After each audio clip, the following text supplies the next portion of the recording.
Nord keeps chasing the shadow of first place, but it's just a little bit away from them. They get another victory? Yes, they do. On the other hand, I mean, we got to look into what they needed to achieve because from champion select into execution, Nord just looks stellar today. Yeah. I'll let Rev have this because he called it out in the chat as well, but this is a victory after Ecstasy had, 7 picks denied plus 2 picked away from him. That is a lot, focusing on one guy to enable the new boy down in the bot lane to try and turn up, and that didn't work out so well, did it? Guys, come close. Okay. Come here. Yeah. Tell me. You know, it is an AD carry meta, right? Uh-huh. Okay, and there are like 15 AD carries that are available in S tier. So they tell me, yeah. Maybe we don't ban 5 of them. Maybe we try to facilitate some other roles because Nile has been slapping our faces. Makes sense. I feel like maybe giving over Zyra was a great idea instead. Maybe we should do that. That sounds like really smart. Yeah. Okay. Zyra, who picks Zyra? Let's go. Thing is, like, you are trying to facilitate one lane so hard, you don't really play towards that lane. Yes, you had a slight gold lead down there, but is 300 gold enough versus Azeri? I don't think so myself, especially when you look at the rest of the map and suddenly Nile is 3 plates up, 1200 gold up, 1000 HP up, and I won't even touch on the Zyra, okay? It's an unfair champion. She creates her own little camps, they farm themselves. It's like, I don't know, you're playing Cookie Clicker there, not League of Legends. Yeah, I thought about that. You're playing a web browser game. Everybody's playing PvP. You're just farming away. So like, I've had some very in-depth conversations about Zyra Jungle because one of the guys I play with regularly is a Grandmaster player who plays a lot of Zyra Jungle, was playing it 4 or 5 months ago before all the Fated Ashes reworks and saying, look, the champion's busted then. Nightmare, my brother, hit rank 2 in Arena, spamming Zyra. So like, I've had a lot of people who've been telling me all about how the hell you play Zyra, probably some of the higher level Zyra conversation in Europe at the very least. And they're just saying like, look, this champion clears so fast, and if you know what you're doing, your ability to start a camp and then leave it at 2/3 done and let it be finished, and you can be ganking, can be looking to invade, can be putting wards down, putting plants down for vision, using your E to push plants at max range, who will then slow from further away than that. You're just so obnoxious, and when you then give that First Blood and Soul AP with the kind of range and arguably frontline advantage with the Fed Scion as well, it was so difficult to manage because by the time you saw natives try and pull the engage, like, the damage was done and they go in and, well, there's a Stranglethorn. So what are you doing now? I agree. You know what? Let's talk with yesterday's MVP of North, and maybe today as well. His Wikipedia has been updated. It's Tergios. Hello, guys. I'm getting closer. Yeah, tell me. Yeah, let's go. Yeah. So I don't know if you're aware, but I played yesterday. Your Wikipedia has been updated. It was like a big list of I'm a coach. You're a pro player now. How do you feel? I feel pretty great, even though that ended up in a loss. We go with the flow. It is what it is. But who picked the Zyra though? Like that was devastating.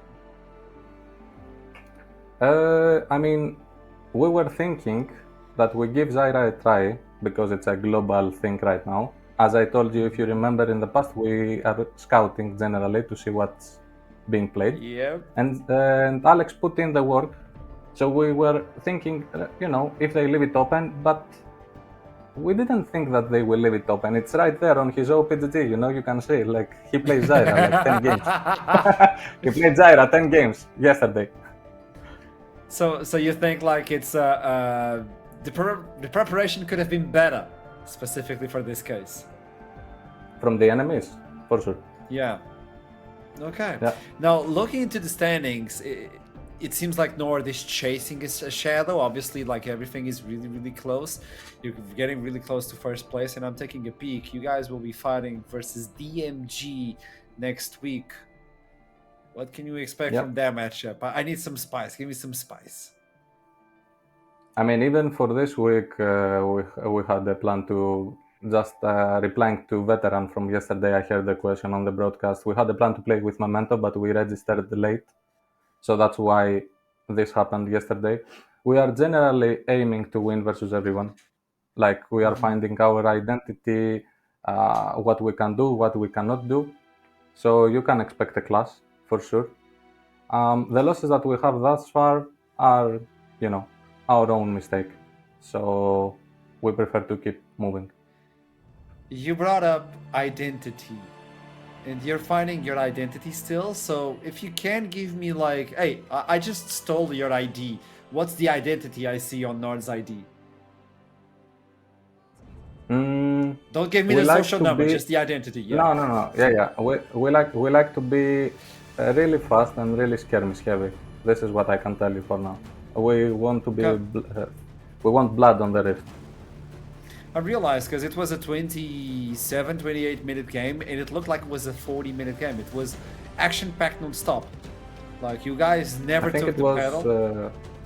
Less than that, yeah. In this one, we never took the pedal off. Like it has happened with the, let's say, lower teams, but we are still figuring it out because versus the other higher teams, we respect them a bit too much sometimes. So that's what happens. I like it. Hey, thank you for the interview, Sturgis, the pro player. Have a lovely one. You are welcome.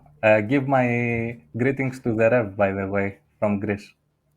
From Greece, okay. I'll be sure. I'll be sure.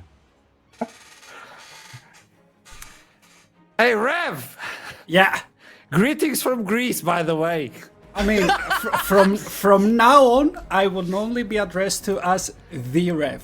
Okay. The Rev. Oh, the my Rev. days. Oh, boy. Are you either a religious man or the former drummer of Avenged Sevenfold? Yes. Neither, but I could become That's both. a shame. I don't know. Okay. You never know I have what a the big future question. I have a big question before we move to the next game. Are you a Spartan? I mean, I was born and raised in Athens. I'm sorry. Oh, he's Athenian. Oh, that side of the battle. I'm sorry. Better Navy, at least. Oh no. Last match of the day will be Verdant versus Man. I got an email. You're fired. What does it mean, guys? That was fast. Also, before we do move on, shout out over obviously to the Zyra for the wonderful Alex, MVP as well. Alex was there. was I had a moment, I was like, oh my days. I was like, I wanted to say Alex, and I went, no, it's not Ruddy's mid lane. I was like, wait, there was a second Alex. At that point, I just went with the Zyra because that was easier to get with. But yeah, exactly. He's the Rev. He was the Zyra. The Zyra. Alex is more than just a champion, guys. I promise you. He's also the numbers 2, 3, and 4. But yeah, Verdant Venencrest. Maybe we should move on from me horribly mis-shouting out a play. Let's talk about the bot lane, the AD carry position, the Lindgard versus the X-Drop. We actually had an interview with X-Drop today for those who missed, but look at the champion pool, and this is why I want to bring it up. Don't take it out yet. I was talking with X-Drop, and X-Drop was like, I want to face them specifically because I want to fight Lindgard. The last time we did it, he played Ziggs, I played Caitlyn, we couldn't fight. I want to fight. And this guy is a menace as an AD carry X-Drop. So obviously Lindgard is just saying, hey, I can play a piece, I'm fine. But X-Drop wants a challenge. He's got a Nasus game in though, there, remember guys. Like, for whatever reason this split, the NLC gods have decided, yep, we're gonna throw in the wackiest players we possibly can towards the bot lane. It's like, well, Nasus and Brand and, you know, Hui and all these other things. It's like, it's been great fun, but I think particularly these two players alongside someone like Fruity Fresh have been some of the very best. Ecstasy as well, I think, has to put their name in there at really delivering on the champions they have decided to put out there. They have been willing to pull out some of those more spicy numbers, and those DPM numbers, those damage percent numbers are both very, very high indeed. But I think particularly for Verdant, they live and die by X-Drop. 81% kill participation is high by any measure, especially for a non-jungle or support role. Yeah, I have to agree. There's nothing else I can add to that. They are actually playing all around bot lane. X-Drop has been smurfing on those damage percent, on those damage numbers as well, like 30 or close to 34% of his team's damage dealt. So the rest of the team should be playing around me, especially like if we consider that Dopamine has been picking up some carries as well. I remember a Kindred game. leaving your ADC to those numbers is absurd. So him and Kamsky should be getting the attention they deserve. They should be playing around bottom lane. But it's very hard because, as he himself said, Lingard really likes to play all those uninteractive champions, play that cookie clicker champion, wave clear time and time again, just reconnect to the game at a team fight where you're already 2 items strong. When did you have to lane against a Hui that messed you up and lost you a lot of LP? Just tell us now, this is a safe space. Me? Yeah. Yeah. I don't know, The I haven't Rev. laned in quite a long time, but honestly, there's been a couple scenarios, okay? Yeah, that's the thing. That's the thing. Also, we need to highlight something really fast before we jump into this champion select. The idea when I was talking with X-Drop, one of the concerns within the team is everybody can carry, but that means everybody's looking for the economy. And there's only a limited amount of economy. Yeah. So they're still trying to understand where they put that economy without like overtaking other people's economy. And just as you highlighted, X-Drop should be the one to take it. But there's a big question. So champion select is on the way. It's a first pick Maokai. Meanwhile, there's a few picks available. Yeah, but that's the twice in a row now we've seen it, and I think it is really valuable for Venom Crest, who do love to have that kind of very distinct kind of compositional archetype, which often does leave Theocax on that kind of engaged utility CC providing role, which allows the likes of Fierce and Lingard to have something a little bit more interesting. Verdant going to get a hold of the Ezreal. X-Drop certainly able to play it. I wonder whether, like a few of our other teams, they might be looking at it mid lane. It feels like it's becoming a bit of a meta option here, specifically in the bubble of the NLC. And they could look towards something like the Leona 2, and I would quite like that. Comps excellent, the champion. It is very, very strong right now and very blind pickable too. Yeah, I feel like if you're not playing double marksman comps right now, you're not part of the cool kids club, and everyone's So trying to replicate it. I would expect something like that from Venom Crest as well, unless they want to have some AP damage from Lingard. Although I see the Rumble, I don't expect Simpy to play the Rumble, I expect Simpy to play all those engaged champions. So you're just playing with space right now. You can, I would say you could go for the Corki, but the Corki is banned out as well. You could go for that long range ADCs as well. Maybe Caitlyn plays down some traps, make sure that you pretty have... good with this if you want to go for that route. Exactly. The way actually is pretty good here too, but it'd be a lot of AP. So you got a couple options. You just control the space, play around neutral objective, and you should be fine and dandy. The Varus is another really good option here actually as well, because it's good range to follow up on the likes of the Equalizer and the Rumble ult. You add more CC on the pick, so whoever gets hit by the Chains of Corruption or the Maokai ultimate is going to be sat there forever, and then Rumble just turns it into a pressure cooker real fast, and that's always pretty scary to manage. So I like this already. It also is still strictly a double flex with the Rumble and the Maokai. You can put the Maokai support and Rumble Varus. It's not that common a combo anymore, but towards the beginning of the split around the world, we were seeing a bit of that. So if they are fancying being a little bit spicy, they do have the opportunity to move those champions out of the expected roles at least. But on the other side, Dopamine does get the Kindred. Yeah, very dangerous to put in the Rumble versus the Leona. However, if you get engaged upon, you can get exploded as well. And the only thing that I'm kind of worried about the Venom Crest comp so far is the huge value that Merc threats are getting for Verdant side. So if you're buying Merc threats, you're countering 2.5 champions already, and MR as well is the cherry on the top of that cake. Will you not be getting an engaged support? I don't think so, unless you once again place the Rumble there. You will be gaining a lot more crowd control. So once again, Merc threats seems to be the winning item so far. Yeah, I think possibly banning the Nautilus here would probably make the most sense, I imagine, as the normal pairing with the Varus, because of your just insane CC pick combo on a single target is absolutely ridiculous. But they're going to say, actually, we're more worried about Simpy's Rel. Again, he's very comfortable on that champion. Get rid of the Jace as well, which would be a long-range AD poke option to sync up with the Varus, which I think might have been frustrating to manage already. Jace Maokai last year was really, really popular, even if it's fallen off a little bit this time around. I think it makes a little bit of sense, but it does mean that Simpy does have the choice of the Alistar or the Nautilus, both of which I think would fit just fine here. I really enjoy the Alistar angle. To be honest, you also kind of synergize very well against Kindred, who wants to stay in that circle. You just that's push her actually away. very true. Yeah. You can then claim the circle of life for yourself, but I think it's very hard to play into the Ezreal, into Karma. They are always spacing you around, making sure that you don't have the movement speed you want, making sure that the enemy team has the movement speed on the other side, and also sustaining through all those shields, so it's gonna be hard. The Jhin, I like a lot better because she can actually double down on Serpent's Fang and eliminate all those shields. So that suggests to me a Varus mid lane, which we have seen a little bit of. It's been another NLC special. For whatever reason, our mid laners love playing AD champions and our bot laners love playing AP champions. As we've kind of said, they'll lock in the Nautilus, and now you have got some of the most ridiculous single target pick from a very, very long way away on the side of Venom Crest. It does, however, give a little bit of leeway to Shihan to pick up something like the Camille and try and break apart that kind of artillery line by split pushing to try and threaten somebody like that Rumble. But actually goes towards the Darius. It's a Shihan special. I should have known. I mean, I'd enjoy the own way more. There's so much immobile, long-range carries from the side of Venom Crest. If you just threaten them with the Call of the Fourth God, it's always nice to have, but with Darius, you're doubling down that, guys, we're gonna win no matter what from the laning phase onwards. They have the Smurf combo, which is either the Kindred Karma or the Kindred Zillion. They got for the first option. They got the flavor bot lane of the month, which is the Ezreal plus Leona, and they have the Shihan special. So it's comfort and meta together, woven together. Yeah, so when we look into this, I would like to get predictions. This is spicy. This could be Verdant just climbing a little bit and leaving Venom Crest behind on that first place fight, or Venom Crest just holding it yet again. Predictions.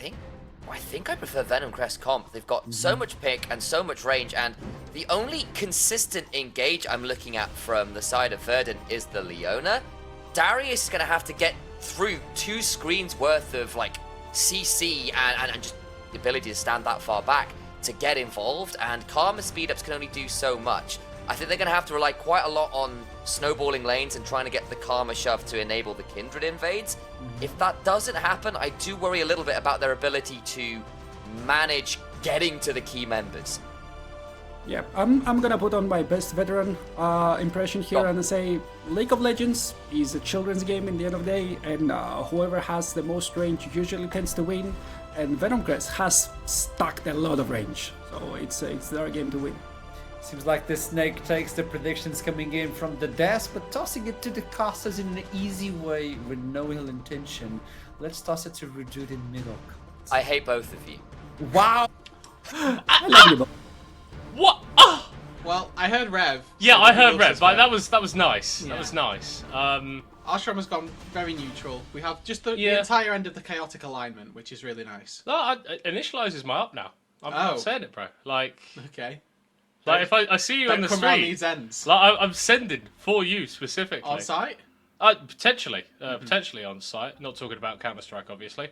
But if we're talking about this game, similar story to the previous one, right? In terms of the standings implications. Obviously, Verdant coming through with the 3 and 4 records, so a little bit better set up, you like, if they are to make one of these late seasons run. And the performance yesterday was anything to judge by. A team that does have the potential to at least make something like that happen. So, have to see if they can do it, or if Venom Crest can maintain winning ways and leave us with 3 teams on 6-2 at the end of the day. Let's go.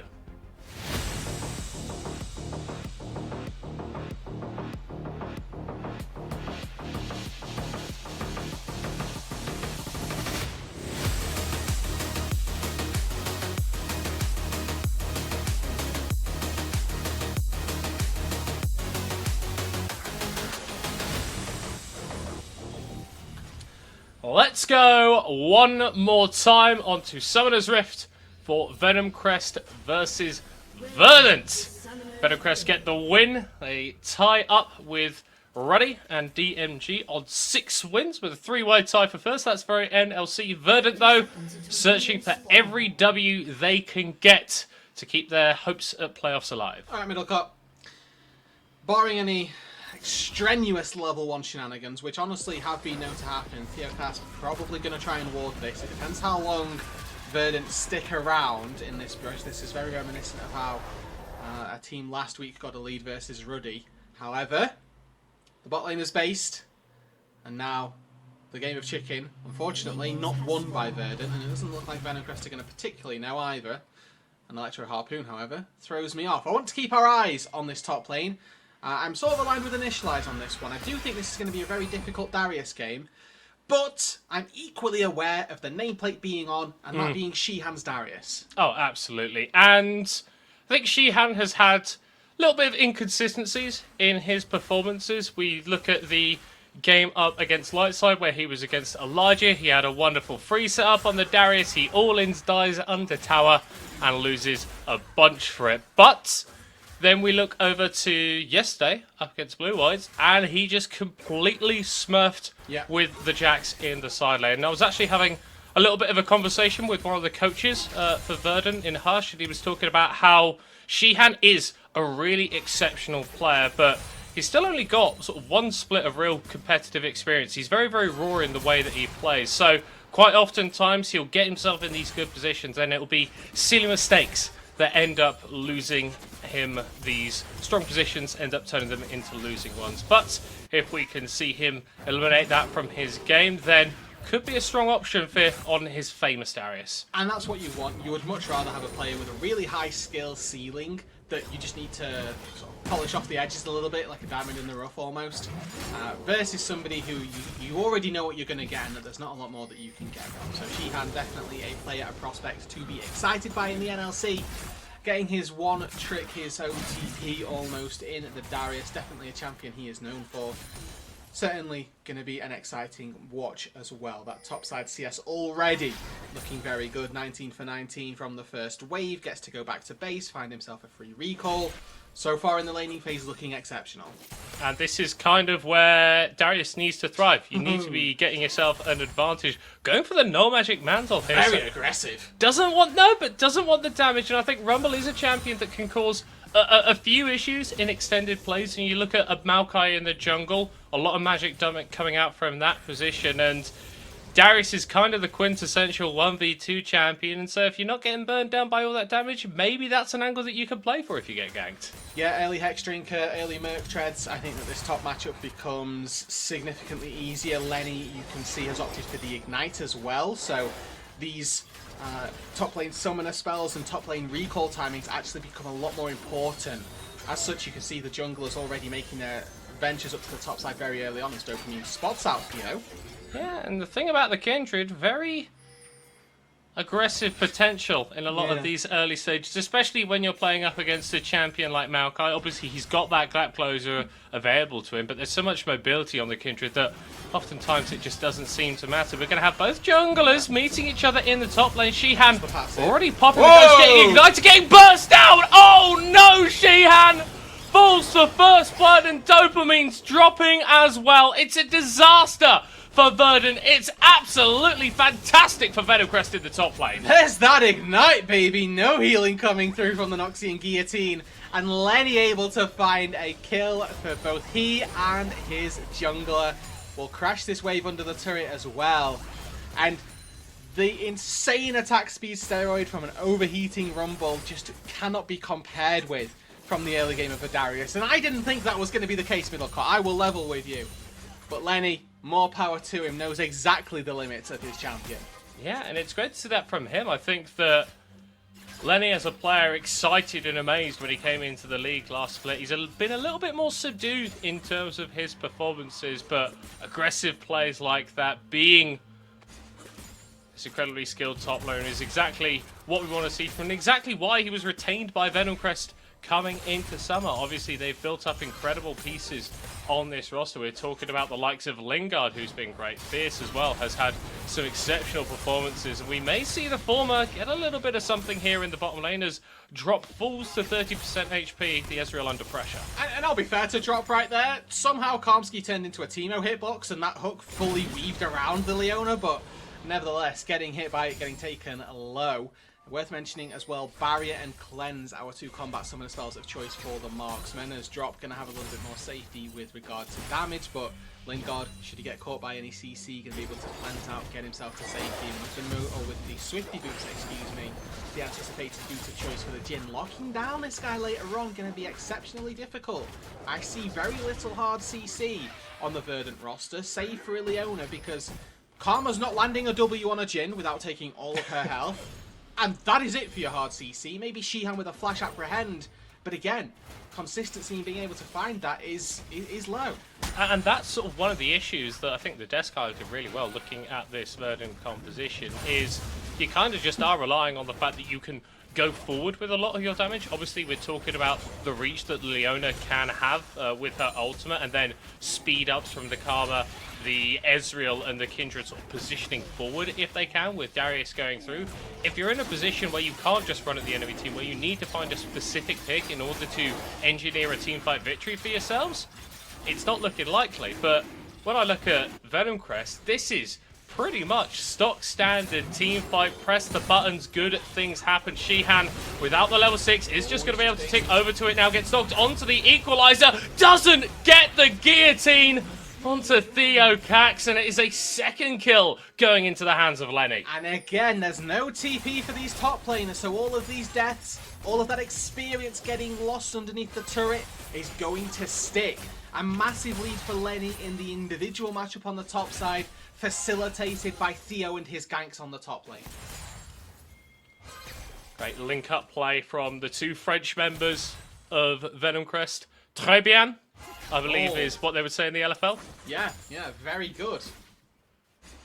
And Lenny is the sort of guy that knows how to carry on a champion like the Rumble. And it's putting the Darius behind. It's another game where Shihan finds himself behind on this champion. And it means it's going to be very difficult for him to offer something as we get later. Definitely. And one of the highlights that I made from game number 1, I'm gonna say it again here, except we're going to change one crucial word. Important to remember with this draft, Rumble, very broken champion at the minute. Game number 1 it was the Skarner, game number 4 of the day it's going to be Rumble. Lenny has got 2 kills, 1 assist, and all of these powers in his capability, in the repertoire, if you will, for keeping the French theme almost, to be just a menace as this game gets later on. And that's terrifying, to be honest. Yeah, he's got the setup CC available to him. Every single other champion on Venom Crest roster is able to get some form of lockdown, and even if we're talking about soft CC that could be offered by something like the Jhin Ultimate, that pairs so effectively with the Rumble when Verdant want to be going forward. And looking specifically again at the Darius pick, we already highlighted how far behind it is this game, but even without that, we need to think about how he's going to function with the rest of his composition.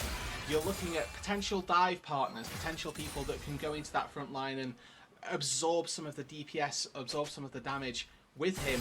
I'm looking really at Karmsky, who, you know, granted, Aftershock, Eclipse, plus the power of a Warmogs, there's something there. So it's not all doom and gloom for Verdant. There's definitely still a world for them. And this rest of the map, not particularly far behind. Yes, there are small advantages, but they're by no means unreconcilable. I love this little setup that Lingard's got at the entrance to sort of bot lane there. Yeah. Just 6 traps later. 7 Seven traps. Oh my word. Go gank Dopamine. Let's see what happens. He is going through his mana at quite an exorbitant rate here just to secure a little bit of safety. But this is a lot of safety, by the way. Genuinely, this is ungankable because this is a minefield of slows that you can't pass if you go this way.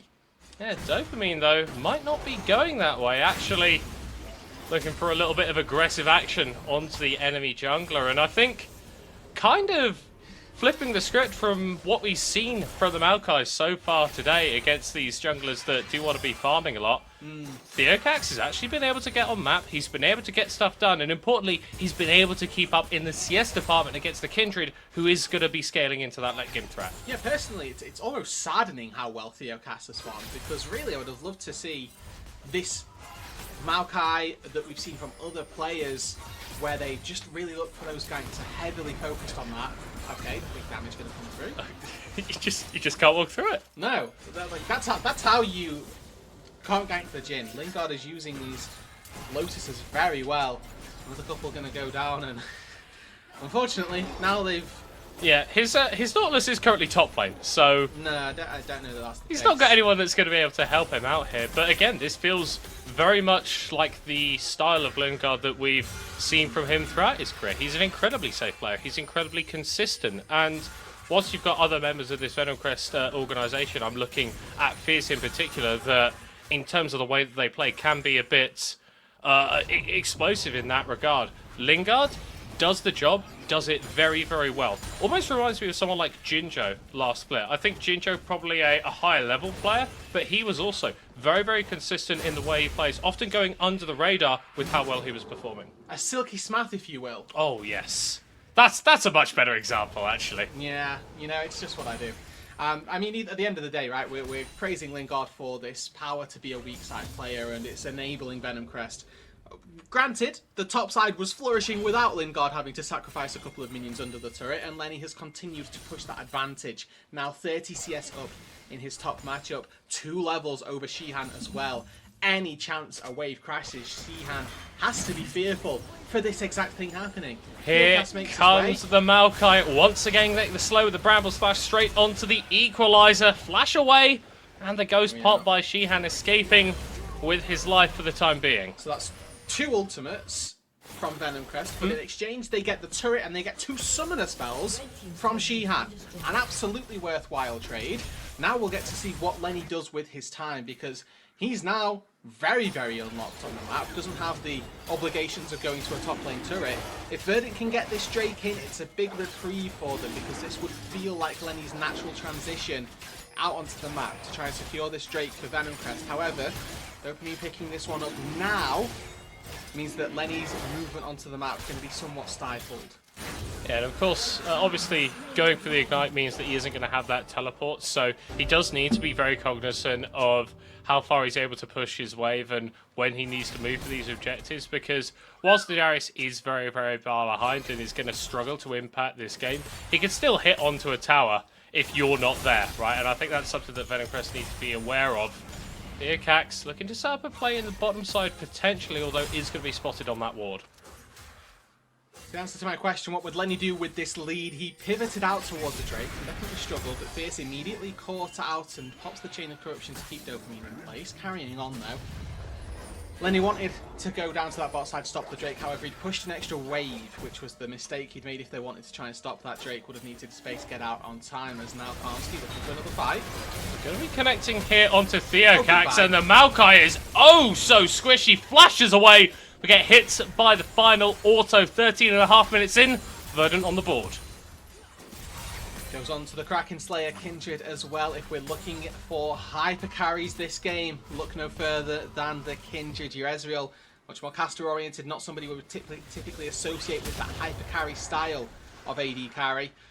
As now Lenny continues his assault of the top side of Verdant, stealing away that red buff.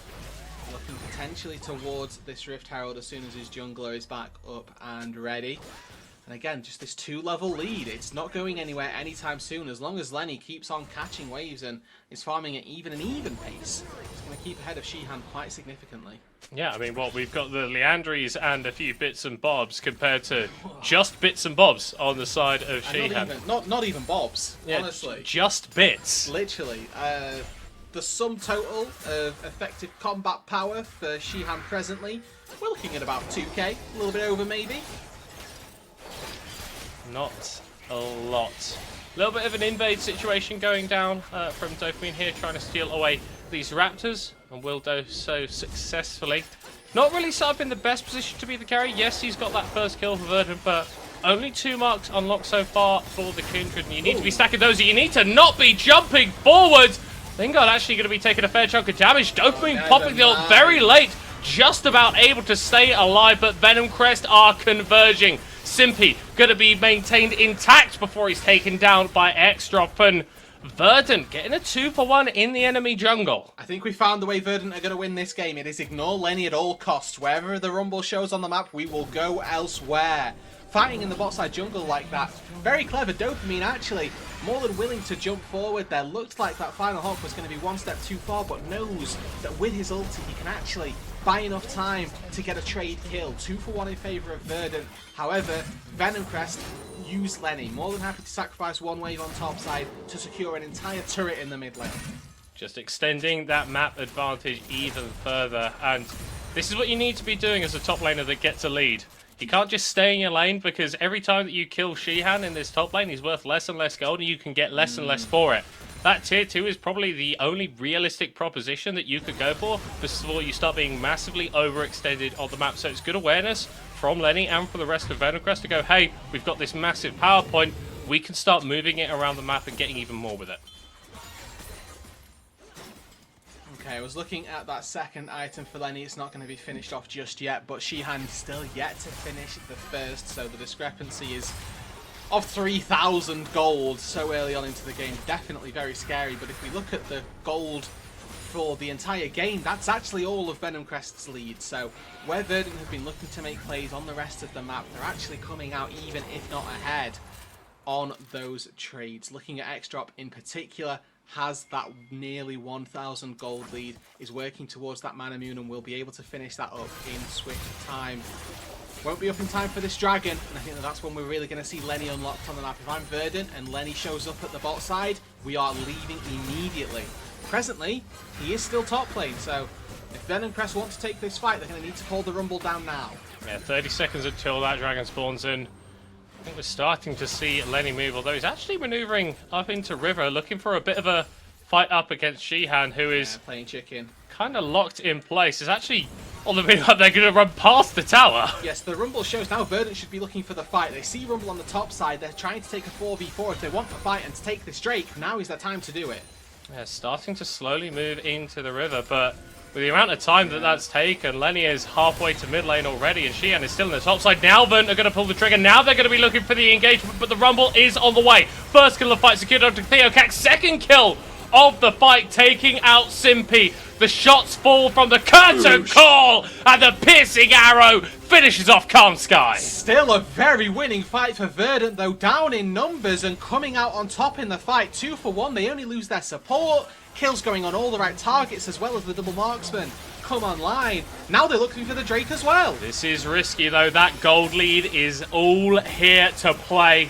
He has no ulti, though. Doesn't have the equalizer. If he gets in melee range, he's going to burn them to death, but he decides better than to go for the play. They're looking for a steal. They do not find it. And all this while, Shihan getting a tower in the top side, getting those waves in. He's still absolutely in the dirt as he stands on this Darius, but he's starting to clean himself off a little bit. And this is going to sound like such a small thing, but a third of that gold lead being closed up just off of that sequence of plays is genuinely massive for Shihan. Even if he's not going to be able to 1v1 the Rumble, getting that free time, that alone time, it's going to put him on parity with the rest of the map a little bit sooner, and that's what's important, because we're going to take so much more than just one bad roam from Lenny for this top matchup to get turned around. So if the Darius is going to have any impact on the game at all, it will have to come from those groupings. And importantly to note as well, Verdant got that dragon. Yes. They're on sole point, despite how badly this game has gone for them in many ways. So in 3 minutes, if we're talking properly, they can leverage that as an advantage. They can force Lenny to a position on the map where he may not necessarily want to be, get Shihan a little bit closer, and just buy some time. One of the small things about this composition that I sort of overlooked for Verdant is how powerful Harbo is on this Karma. A lot of poke coming down from the Jhin, from the Varus, and a lot of movement speed given by the Karma to dodge out on very important skill shots. That last fight we got to see around the Dragon was a great example, and Mantra E came down on the exact timing of the equalizer, and everybody just scattered immediately, left the equalizer, and they were never really in any concern. And Lenny's ulti, this big power trough that they've got in the top side for Verdant, wasn't felt at all because of Carbo and because of this Karma being able to get everyone to safety. Yeah, we're starting to look at the sort of more scaling elements here of Verdant. Dopamine now on 4 stacks, going to be able to pick up a 5th as well, so the Kindred is starting to get a little bit closer to where she needs to be. We are post 20 minutes, and Venomcrest have invested so heavily into vision around this top side. It's very difficult for Verdant to step into their jungle without getting picked off. So we're looking at those engage options for Venom Crest, because that's what they're looking for, really. Lenny started to group up. He's not really pushing them out. Oh, Dopamine going over the wall, finding out Lingard has to flash away, but here comes the Rumble, and he is ready! Dopamine doesn't even have time to pop the ultimate, and Calm Sky finds the peaceful sleep of death. That's 2 kills for Venom Crest. That's Baron time, baby. Verdant are not matching teleports in the side lane. Shihan is in the bot lane, and Fierce just TPs on in. Yes, he may claim a tier 2, but the question becomes how many tier 2s are Venom Crest going to be able to claim with this Baron. It's a slow one, relying very heavily on Lenny and overheating, weirdly enough, to take it down. But take it down they will, and Venom Crest secure themselves a Baron power play. Verdant, they forgot the game plan. It had always been from 5 minutes onwards, wherever the Rumble is, we are not. They took a fight where the Rumble was, and they paid the price. Yeah, Shihan, though, like you alluded to, able to get a little bit of gold back for himself, but it's a similar situation to what we were talking about with the top lane, right? He can't safely push that bot lane anymore, because Verdant are still yet to take this mid lane tower. Venom Crest have been able to hold on for that so long. They're going to have the additional pushing power of the Baron, and Shihan is not really in a place that he wants to be on this Darius. Taking Force of Nature second suggests that you need to be split pushing. If my Darius groups now versus Fierce versus Lingard, he's getting chewed through. He has 1.5 items, you know, great. Fon's got a little bit of HP on it attached, but it's the MR that you're really valuing for it. And up against the Jhin, up against the Varus, it's just not going to be doing the work that you need it to. Yes, you'll be able to survive in the side lane versus Lenny, or maybe you won't even, because he's so far ahead. But that's the goal for this. Yeah, the 2-level lead has been maintained for a very long time now, and Verdant are obligated to match Venom Crest where the Rumble is at. Not too big a wave in the bottom lane, so minimal damage going on to this tier 2, and Venom Crest not really empowering all the waves, looking for a little bit of a single lane shove at the moment, but Verdant still hold away, forced to defend, and crucially out range. But Shihan going for a big hit onto Lingard there with the flash apprehend, takes down the Jhin, and Dopamine able to buy so much time with the Lounge Spike on the other side of the fight. Stays alive with the shields from Carbo, and Calm Sky wants even more. The speed up onto Shihan, not enough to get him into range, but Verdant showing there's still life in them. And the Drake is just about to spawn. They take down 2. The top laner, the super fed Rumble, and the AD carry as well. Venom Crest, though, they're not done. They have a jungler, and they have 3 people with very high HP. This charging up the arrow, crucially not going to be hitting on the drop, and Theo Cax makes the hero play in the moment. No soul for Verdant, as Venom Crest refuse to let the ball be fumbled. A valiant sacrifice from Theo there. After a great engage from Shihan, it has to be said, the value of this Darius pick, the notion that an 0-2 Darius can be so influential after being so far behind throughout the entire game, genuinely mesmerizing. But they find the fight, the crucial one. Would have all been great had Theo not flashed in and stole it away.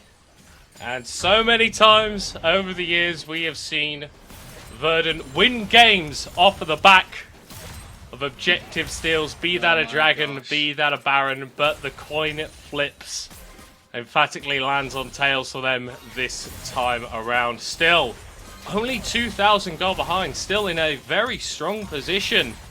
All things said, Drop is doing phenomenally on this Ezreal. Dopamine, 2 items now, getting stronger and stronger on this Kindred, and with Harbo going for this more supportive build on the Karma, picking up that redemption, understands that it's not about him dealing the damage, it's about his team winning the fights, and we may have another one of those just now. Dopamine going to be getting caught out, flashes away outside of the curtain call, but there's nowhere else that he can go. It's going to be another 2 picked up swiftly by Venom Crest, support and jungle down. So no neutral objectives on the map for Venom Crest to secure, but that bot lane tier 2 that they were eyeing up with the Baron most likely to be the prize here.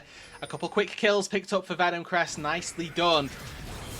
The ulti for the Kindred was about 5 seconds away from when Dopamine went down, so as we're looking right now, it looks like it's up. Unfortunately, not quite there. However, when I'm looking at this Karma, the supportive build that you talked about, Middlecott, it's going to enable Verdant so well, provided their Kindred can stay alive. There is a World's Atlas in Harbo's inventory. He has rescinded the right to farm and is piling everything into the jungle. That's what you need to do. We talk about Shihan being a bit of a one-trick, being a bit of an OTP on the Darius. The Dopamine Kindred is feared across EU West solo queuing. Whilst it's been a little bit of a mixed bag in this game, a kill for each death, not necessarily the ratio that you're looking for. He finds himself at a strong point regardless. Karmsky able to tank up so damn much on the Leona! But just not enough. Just not enough. The execution, the piercing arrow from Fierce, lethal. Shihan is sitting the bot lane. The Baron is spawning in under a minute's time. Venomcrest are booking it down there to try and catch him out. Remember, if they have a Jin W here, they can stop the base. Not quite able to find it, Lingard. The one member left behind just pushing in that mid lane.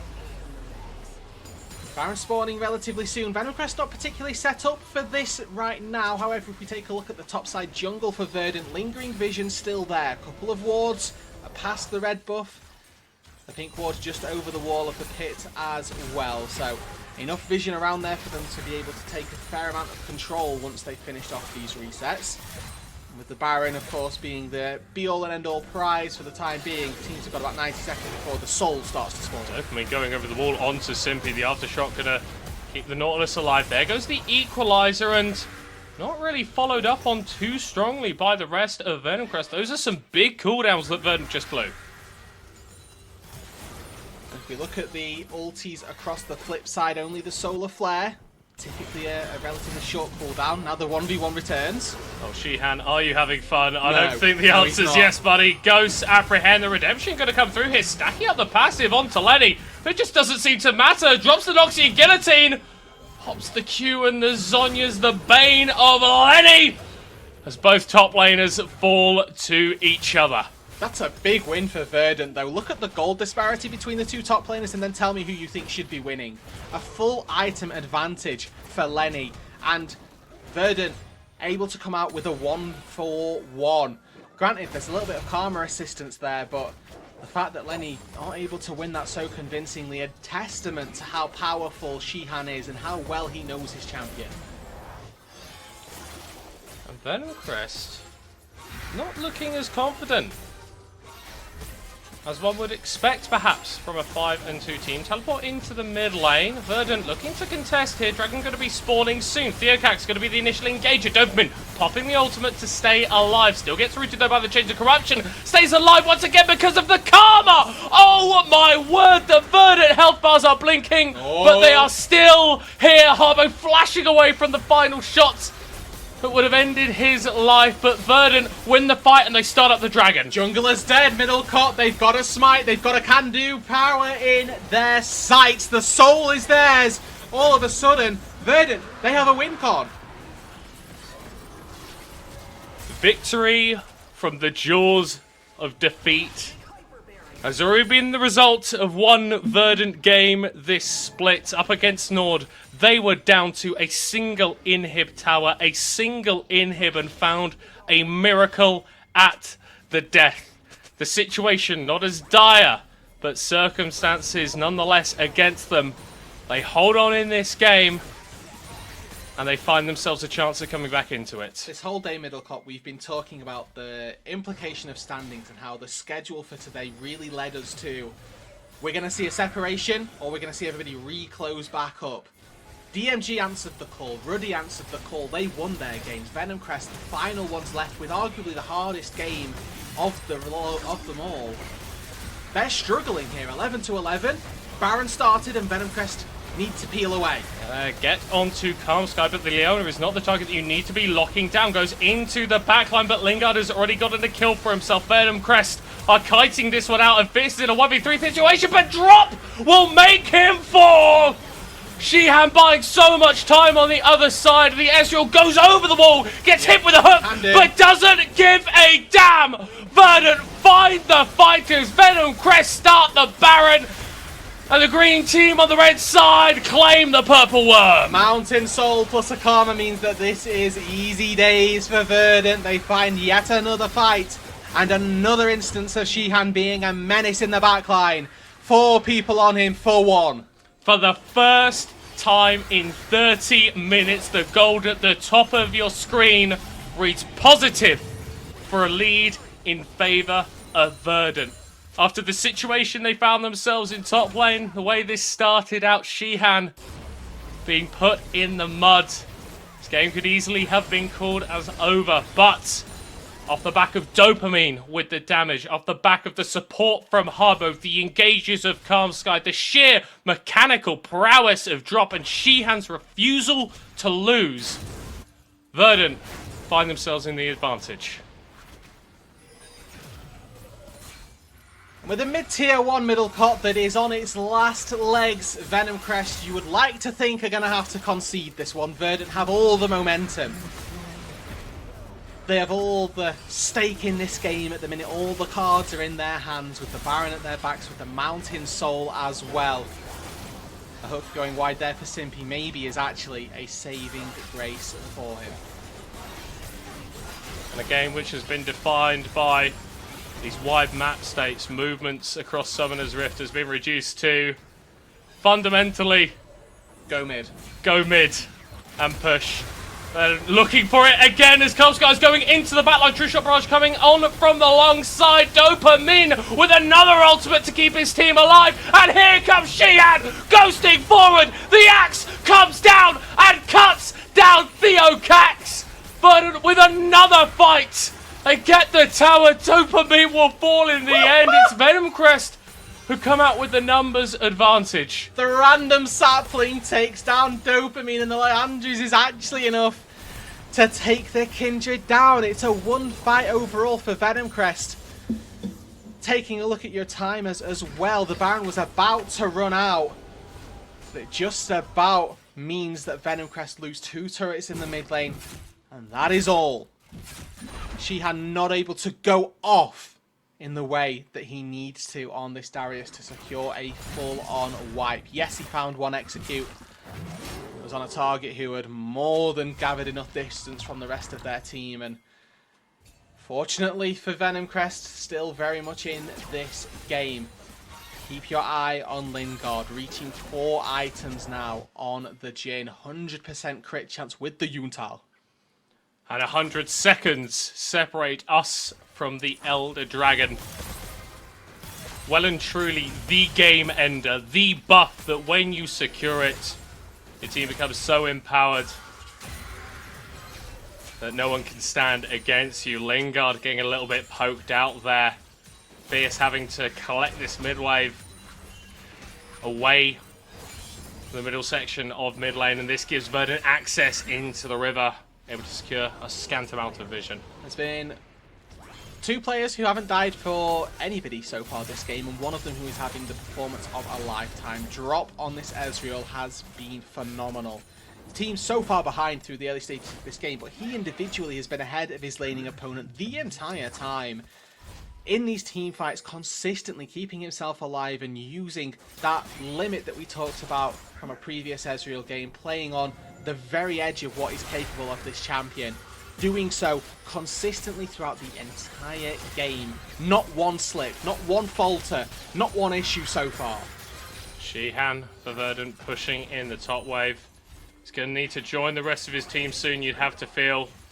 We can't be giving up pressure onto the Elder. So base now comes through. Important summoner spell to keep track of is Shihan's Flash. It will be up in the next 30 seconds. So he can look, he can try to find a target in this Drake fight. We know there's going to be one. There's no chance that Verdant try to give this Elder Dragon, but Venom Crest, they're the ones holding true. Oh, Calm Sky looking for an engagement. They catch out Theocax right at the start. Then he is nowhere near, but Dopamine drops before getting the ult up, and here comes the equalizer.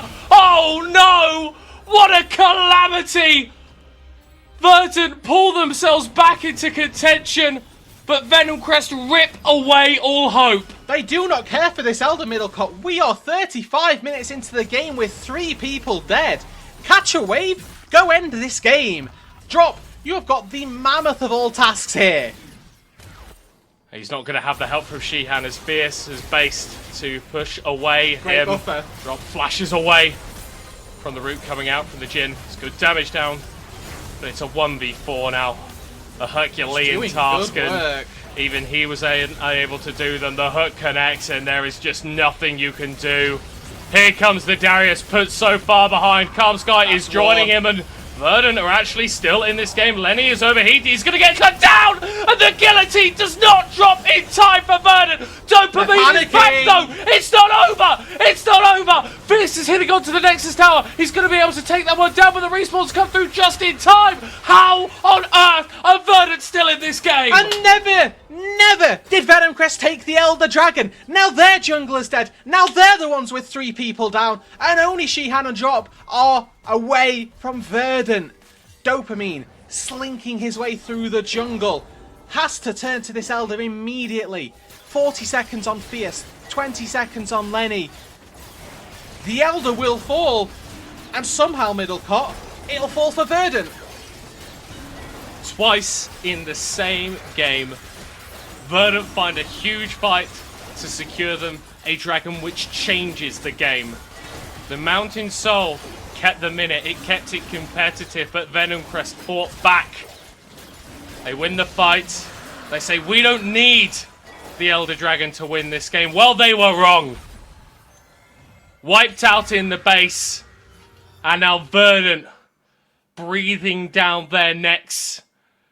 Only 2 wins separate these teams. If Verdant get the W, only 1 shall be between them. And the Elder buff is exactly what the Doctor ordered. Ezreal ulti to scout out the Baron. Verdant know that Venomcrest weren't on that. That should be Verdant's next port of call.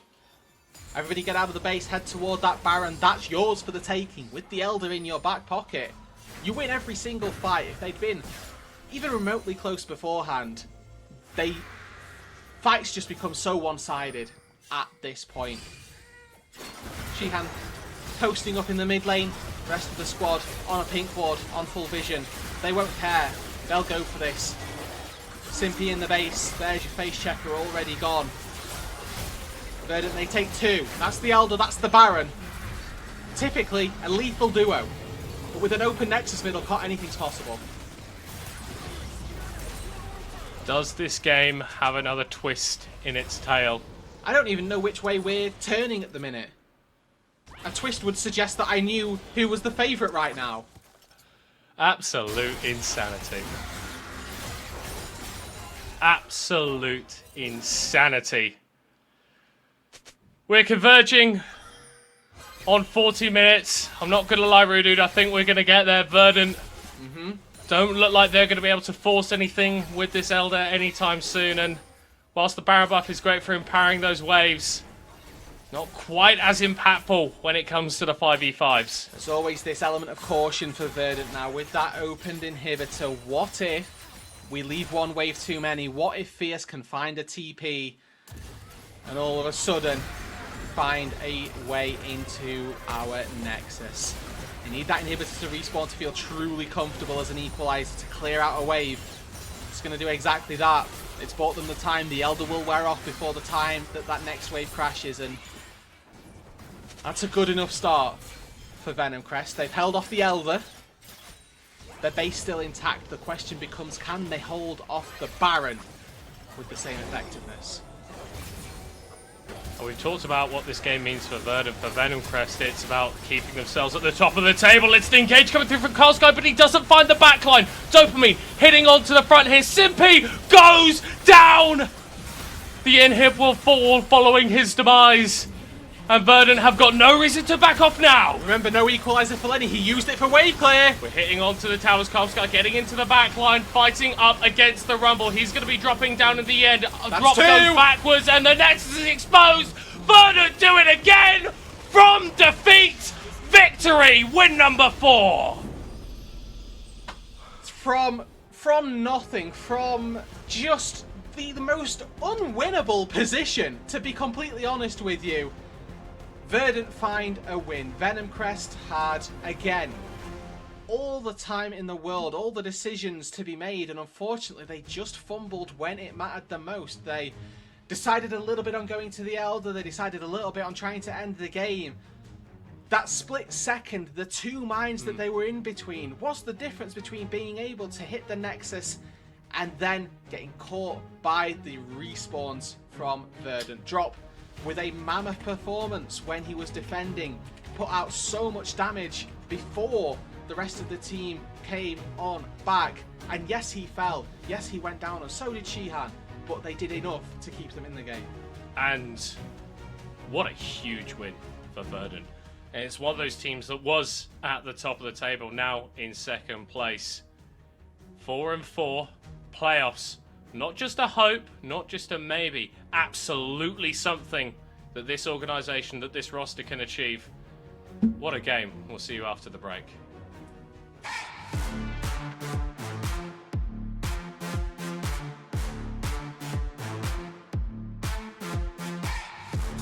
At SteelSeries, we make the headsets, mice and keyboards that the world's best gamers win the most with.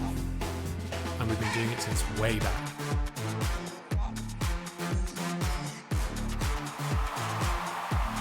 It's up to you how far you go, but whatever you do, go for glory.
Expectations were built just to destroy them at the end, as well as predictions from Initialize. But more on forward, because this was a banger. This was the way to end the beginning of the second half of the split, with the team finally making a difference from the beginning of the split. Venom Crest takes a L versus Verdant, and we gotta talk about this game. At the beginning, it looked like Venom Crest had it in the bag, no?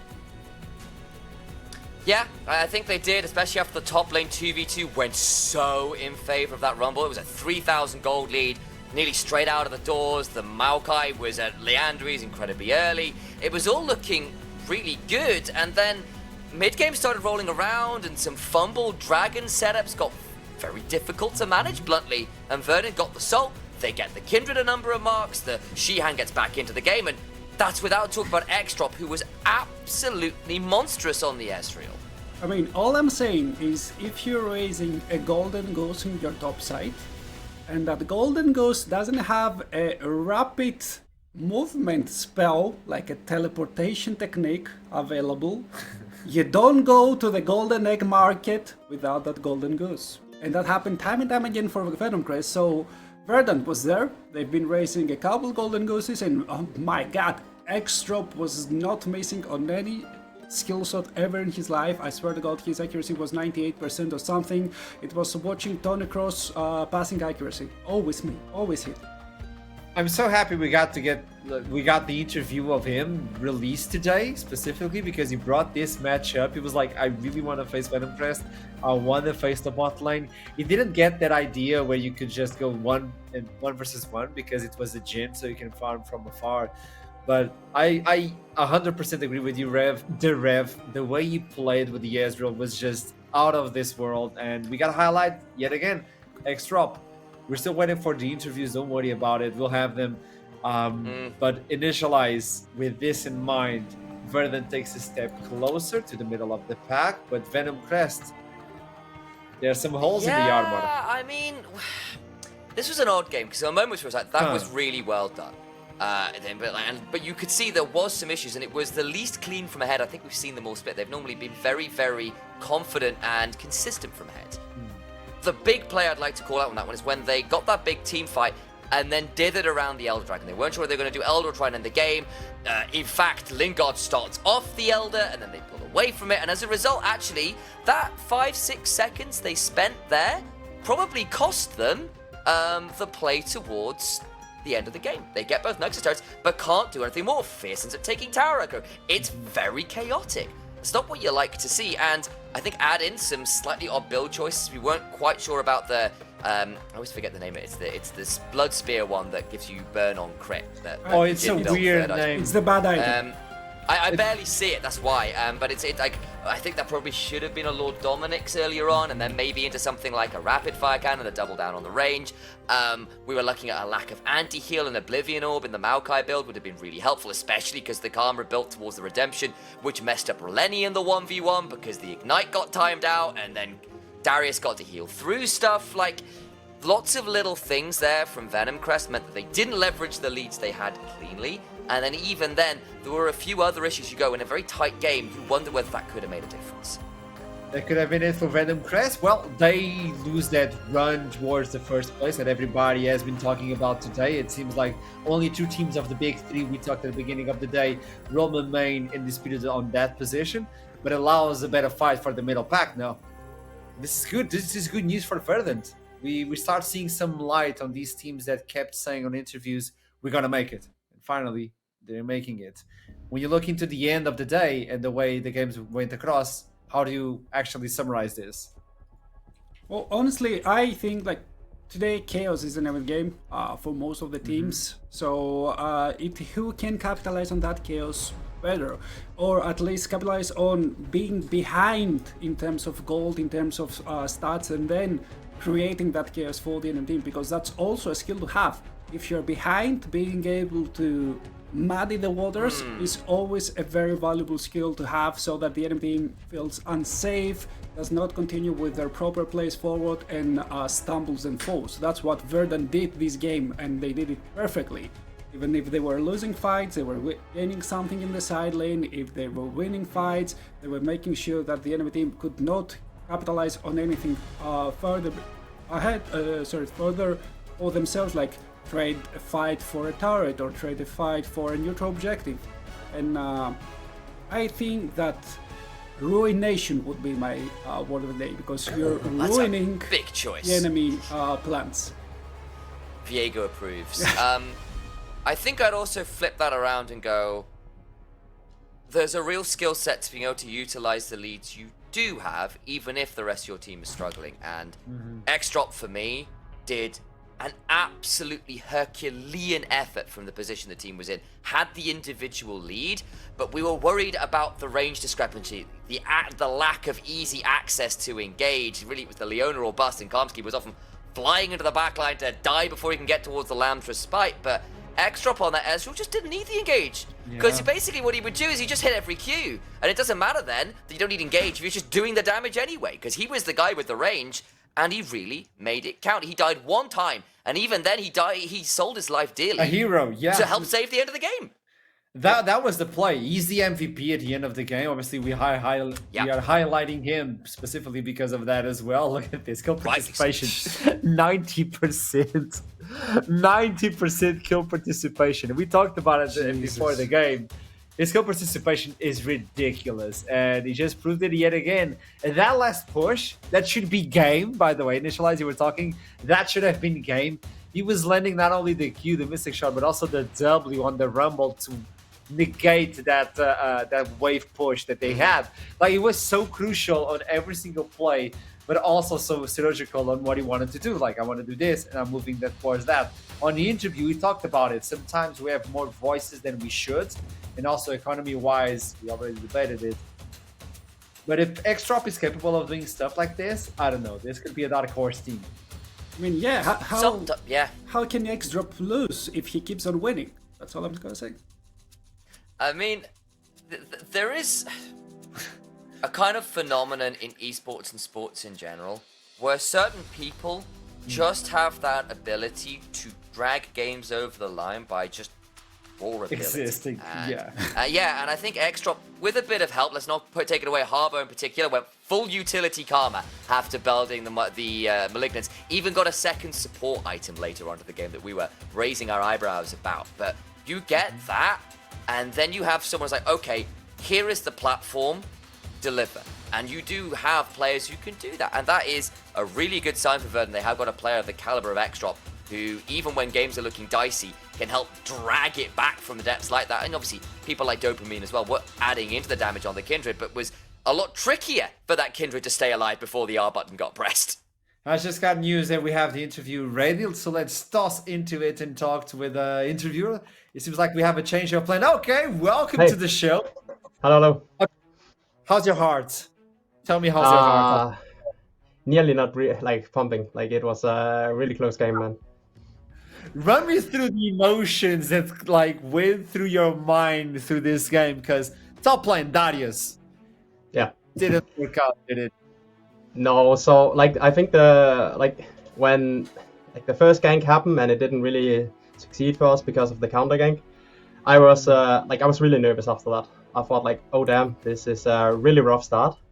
But on the other hand, we have done a lot of these games where I had rough starts, and in the end it ends up going fine because we are really good at playing split, or not split map but cross map, and getting back into the game. But it always just feels a little disheartening to get behind this early.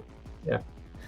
And I realized putting Arbo on the support duty, let's call it that way, with the Karma and all those shields, trying to buy enough time. It's like fixing that idea of, hey, we have so many voices, everybody wants to carry. This is like a fix. It seems like the team is going towards the place that they need to be, right? Yeah. I think that's a really good observation. We have a lot of strong players, strong individuals. So often the problem with the team can be more that who are we actually going to play for? Because there's 3 players who's super strong. They have a strong voice as well. And it's not you can say we have someone who is only on tank duty and someone who is willing to go support. Everyone is talented and want to prove it, and that just makes the game harder to play, but also it's hard to draft. So, but I think when it's succeed as it is later on in this game, right? I think it's it's really satisfying, but it's high risk, high reward, I would say. Now to wrap it up, X-Drop, what can you say to him? Because I love that guy. I don't know, he's probably top 3 AD carries for me, just to be honest. but the amount of work you put in today, it's stellar. How does it feel like to work with X-Drop and bringing him into? So, the fun thing about me and X-Drop is that last year I helped him coaching in MCon. And immediately after we went separate ways after the team, I thought to myself, like, this guy is so fucking good. Like, I would just like to have him on my team. So I said, okay, Drop, I know like you want to coach and you're really good at it, but I really think you have a spot on this team. So me and Drop talked together again, and he came to the team. So I was just really glad, and like he keeps showing a good performance. So like the decision made to get him on the team just keeps getting reaffirmed. So like I really like to work with Drop, and we worked together for 3 splits now. That is vision. You wanted to retire. You were like, nah, not yet, man, not yet. We Not still have yet. one more job. I love it. Hey, congrats on the victory. Thank that you. was a stellar one versus Venom Crest as well. Like, congratulations. Yeah. Let's see what you pull up for the rest of the split. Yeah, thank you. Thank you. See ya. Obviously, like the nervous system is a little bit like. Don't blame him. Yeah. But just looking at your friend and be like, hey, you're a good coach, but snap out of it. Job's not done. You have Exactly. one more in you.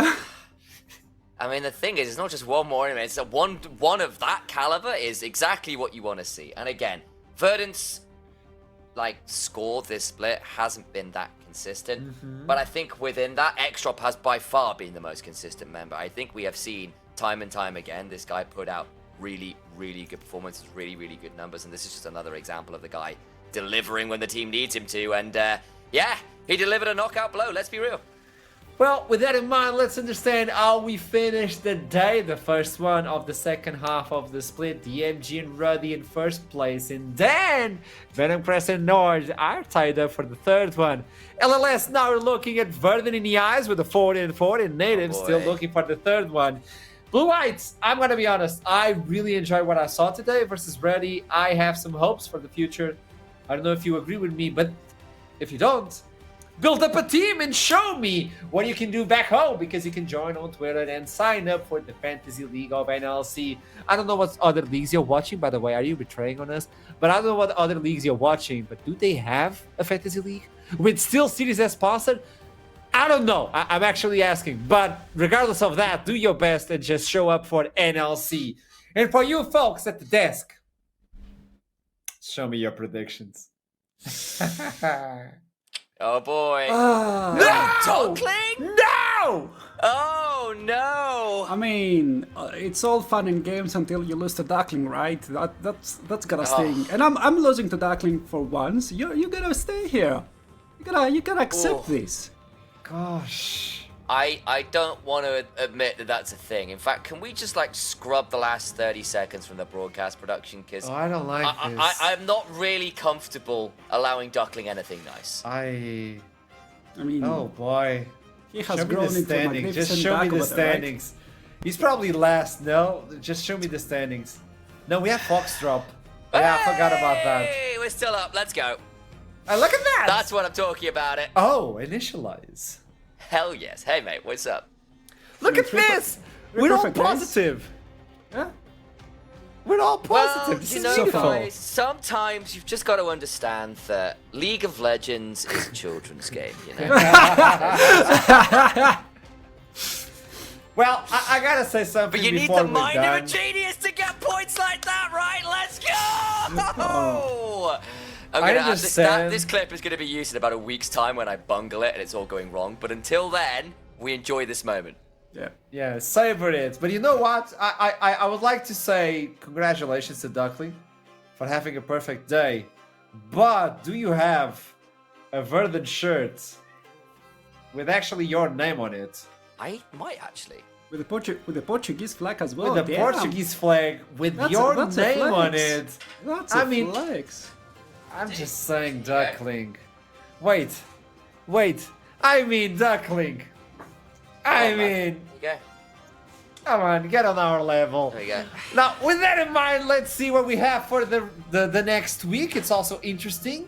We're gonna start with Blue Whites versus Venom Crest, followed by Nord versus DMG. Spice it up with Ruddy versus LLS, and to wrap it up, Natives and Verdant fighting for the interesting spot. This could be Verdant's run on the other day, though. On Wednesday, you can follow us with Venom Crest versus Ruddy, LLS versus Natives, Verdant versus Northern, and DMG versus Blue White. Join us on July 2nd and July 3rd for the 5th week of NLC. We still have a few weeks ahead of us, but don't miss any day. Talking about not missing the ref, you didn't miss a single shot today. You're really good at the desk. What do you have to say before we wrap it up?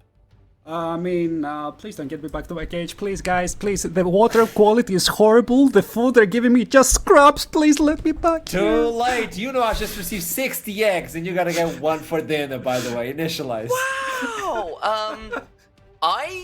I'm happy to be here and out of my cage, doing just fine, and all of those references. Yeah, I can. That's it, mate. Thank you. So this is what we have to do. We have to keep Archerom appeased, or we just get half an egg, and it's a disaster. Yeah, no protein. It's like the shell. It's not even like the proper bit of the egg. It's like just the outside of an egg. You know, and it's also bitten. You know, sometimes you get like a small bite out of it. Sometimes it's half the egg missing. It's the cat. The egg. Phew, it's the cat. It's not on me. It's the cat. But well, this is an interesting show. If you want to watch more of it, well, follow us on every single social media, and we'll see you next week on Tuesday. You know what to do until then? Keep climbing, and I'll see you soon. Have a lovely weekend. Break it down, break it down. Step on the gas, let's get out of town. We're gonna break out and have some fun. We're gonna do what we never done. Oh yeah, yeah. Come on, take your body with you. It's a money weekend. Everything we wanna, we go do. We go do. Let's let we go do.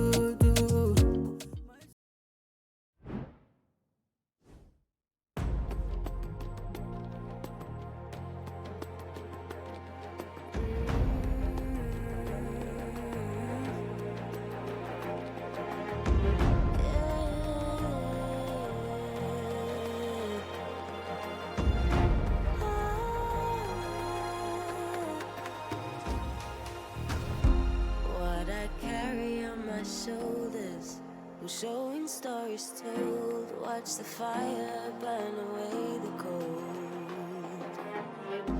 I am rising from the dust. Despite how much we lost, you will not take away my strength. You will not take away my strength.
Shoulders, we're showing stories told. Watch the fire burn away the cold.